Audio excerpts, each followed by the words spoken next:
Assalamualaikum warahmatullahi wabarakatuh. Saya Dewi Elviana, angkatan 2018 kelas A, NIM 1805399. Kali ini saya akan membahas tentang kebijakan moneter dan fiskal. Nah, pembahasan yang akan saya bahas, yang pertama itu ada pengertian kebijakan moneter dan fiskal, yang kedua ada tujuan kebijakan moneter, yang ketiga instrumen kebijakan moneter, yang keempat tujuan kebijakan fiskal, dan yang terakhir itu instrumen kebijakan fiskal. Langsung saja pada pengertian kebijakan moneter. Nah, kebijakan moneter adalah kebijakan yang diambil bank sentral untuk mengendalikan atau mengatur jumlah uang yang ada di masyarakat. Kebijakan ini juga secara umum bertujuan untuk meningkatkan pertumbuhan ekonomi, manajemen inflasi dan pengangguran, serta pemeliharaan nilai tukar uang.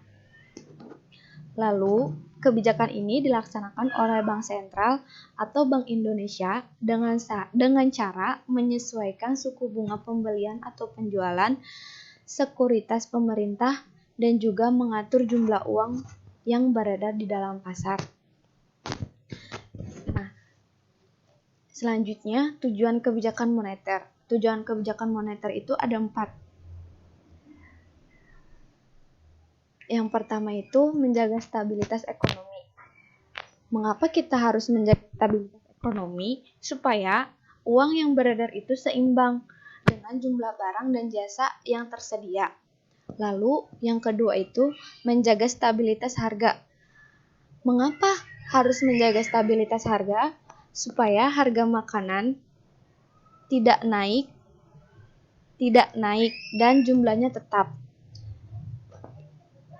Yang ketiga itu ada meningkatkan kesempatan kerja. Dengan adanya kebijakan ini, kesempatan kerja lebih terbuka. Lalu yang terakhir itu ada memperbaiki posisi neraca perdagangan dan neraca pembayaran dengan mendevaluasi mata uang rupiah dengan mata uang asing. Lalu instrumen kebijakan moneter.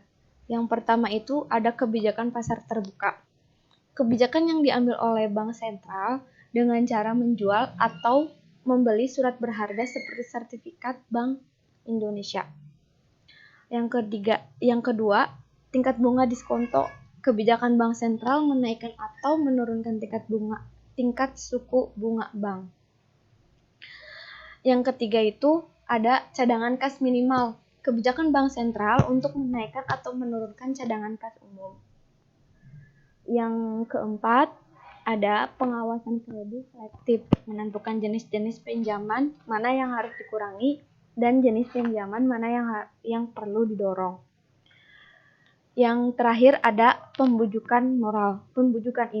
Moral ini merupakan kebijakan Bank Sentral dengan cara mengadakan pertemuan langsung antara Bank Sentral dengan pimpinan-pimpinan bank umum untuk meminta bank-bank umum melakukan langkah-langkah tertentu. Sebelumnya saya lupa kalau pengertian instrumen sendiri itu adalah alat untuk mengerjakan sesuatu atau alat untuk mencapai tujuan tertentu. Jadi istilahnya itu ada alat kebijakan moneter seperti itu. Lalu yang selanjutnya ada kebijakan fiskal. Nah, kata fiskal sendiri itu berasal dari mana? Ternyata kata ini berasal dari bahasa Latin yaitu fiscus. Fiscus yang berarti pemegang kekuasaan atau keuangan pertama ketika zaman Romawi kuno yang harfiahnya punya arti tas atau keranjang. Nah, definisi kebijakan fiskal sendiri itu merupakan kebijakan yang dibuat oleh pemerintah dengan cara mengatur pengeluaran dan pendapatan negara berupa pajak. Kalau sebelumnya kebijakan moneter itu mengatur uang yang ada dalam masyarakat, kalau ini itu mengatur pengeluaran dan pendapatan negara berupa pajak. kebijakan ini juga diadakan supaya pemerintah bisa mengatasi persoalan pembangunan dalam negara. Kalau kebijakan moneter bertujuan untuk menstabilkan manajemen inflasi. Kalau ini mengatasi persoalan pembangunan dalam negara.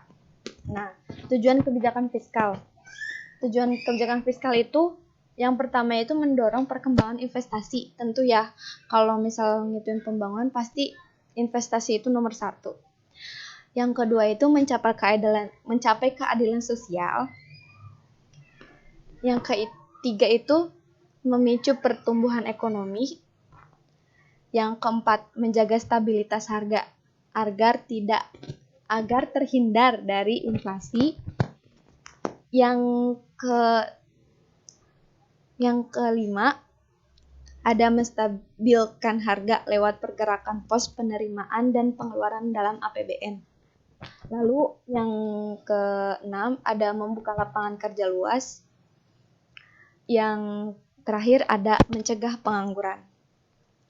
Lalu pembahasan terakhir di video kali ini yaitu tentang instrumen kebijakan fiskal atau alat dari kebijakan fiskal sendiri, yaitu berupa pajak. Yang pertama, pajak bisa disebut sebagai instrumen paling efektif dalam kebijakan fiskal. Untuk meningkatkan pembangunan negara, pemerintah bisa mengatur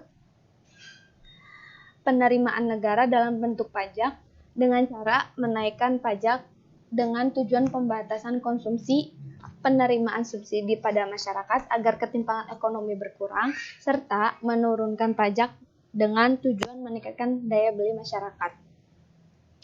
Lalu selanjutnya itu ada belanja negara. Belanja negara sebagai instrumen kebijakan fiskal adalah menaikkan belanja negara dengan tujuan meningkatkan pembangunan infrastruktur, membuka lapangan kerja, dan meningkatkan pendapatan masyarakat. Selain itu, belanja negara pun bisa berperan untuk menurunkan belanja negara dengan tujuan mengatasi inflasi dan mengurangi daya beli masyarakat agar harga barang di pasar bisa terkendali.